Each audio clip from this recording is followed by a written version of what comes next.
آنی پڑی۔ تو حضرت عبداللہ بن عمر رضی اللہ تعالیٰ عنہ سے اس شخص نے پوچھا کہ یہ بتائیے کہ عثمان بن عفان موجودہ خلیفہ وقت بھی میدان احد سے بھاگ گئے تھے، اللہ کے نبی صلی اللہ علیہ وسلم کو چھوڑ کر بھاگ گئے تھے؟ حضرت عبداللہ بن عمر رضی اللہ تعالیٰ عنہ نے کہا کہ ہاں صحیح بات ہے، وہ بھی بھاگ گئے تھے۔ اس نے دوسرا سوال کیا،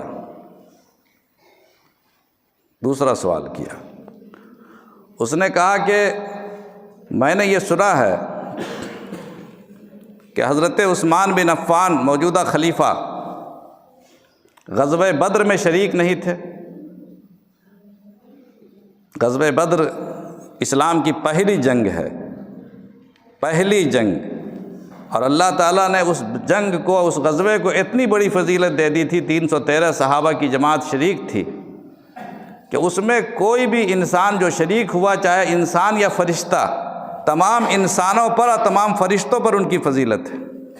جو فرشتے 5000 فرشتے اس میں آئے تھے مدد کرنے کے لیے آسمان سے، حضرت جبرائیل امین کا کہنا تھا کہ اللہ تعالیٰ کا فیصلہ یہ ہے کہ تمام ملائکہ پر ان کو فضیلت حاصل ہے جو اس جنگ میں شریک ہوئے آ کر کے مسلمانوں کی مدد کے لیے۔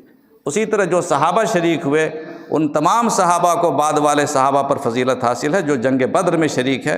جنگ بدر میں جو انسان شریک ہے اس کے ایمان کی ضمانت اور ان کے ایمان کی شہادت قرآن کریم نے دی اور کہا کہ جو چاہے تم کرو، اللہ نے سب معاف کر دیا۔ بہت اونچا درجہ ہے جنگ بدر کے شرکاء اور اس میں حصہ لینے والوں کا۔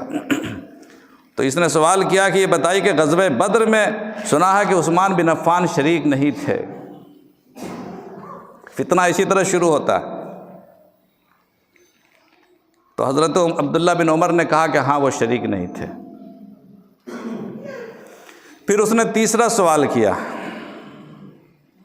کہ میں نے سنا ہے کہ صلح حدیبیہ میں حضرت عثمان بن عفان پیچھے رہ گئے تھے، شریک نہیں تھے۔ صلح حدیبیہ کا نام آپ نے سنا ہوگا، وہ لوگ تو سب جانتے تھے، اس لیے صرف سوال کافی تھا، مگر آپ کو تو سوال کے ساتھ اس کا بیک گراؤنڈ بھی بتانا پڑتا، تب سمجھ میں آئے گا۔ حضرت صلح حدیبیہ اللہ کے نبی صلی اللہ علیہ وسلم عمرہ کرنے کے ارادے سے گئے تھے، مدینہ سے مکہ کا سفر فرمایا تھا، لیکن مکہ والوں نے آپ کو اندر آنے سے منع کر دیا، اندر آنے نہیں دیا، اور آخر کار آپ کو واپس لوٹنا پڑا، اور صلح کر کے واپس لوٹنی پڑی کہ اگلے سال آپ آئیے گا، اس سال آپ کو ہم جانے نہیں دیں گے۔ اور پھر اس میں صلح بھی ہوئی کہ ہم آپس میں جنگ نہیں کریں گے وغیرہ وغیرہ، بہت سارے معاہدات طے ہوئے تھے۔ اس صلح حدیبیہ میں جو صحابہ شریک تھے، تقریباً 1500 صحابہ شریک تھے، ان صحابہ کی بھی بڑی اہمیت ہے جنہوں نے اللہ